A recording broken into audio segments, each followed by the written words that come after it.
बहुत अच्छा डेवलप हो रहा है, लेकिन हमें इससे भी ज्यादा डेवलप करना है। यस लेकिन मेरा डेवलपमेंट का मतलब बढ़िया रोड बन जाए, बढ़िया एयरपोर्ट बन जाए, बढ़िया रेलवे स्टेशन बन जाए, यहाँ तक सीमित नहीं है। मुझे तो हर घर में गरीब से गरीब के घर में टॉयलेट बनाना है। सही बात है सर.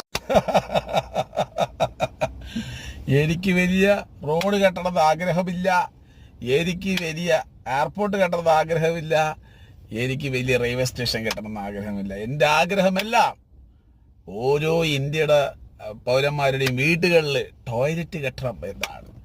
ഇപ്പം മനസ്സിലായല്ലോ 2010 മുതൽ ഞങ്ങൾ എന്താണ് ചെയ്തുകൊണ്ടിരിക്കുന്നത്. 2024 വരെ നമ്മൾ ടോയ്ലറ്റ് കെട്ടിക്കൊണ്ടിരിക്കുകയാണ്. ഇതുവരെ കെട്ടിത്തീർന്നിട്ടില്ല. കെട്ടിത്തീർന്നു കഴിഞ്ഞാൽ തീർച്ചയായിട്ടും നിങ്ങൾക്ക് അടിപൊളി 2 വേ റോഡൊക്കെ തരുന്നതാണ്. ഇപ്പം നിങ്ങൾ കുറച്ച് ആളുകളൊക്കെ ആക്സിഡന്റ്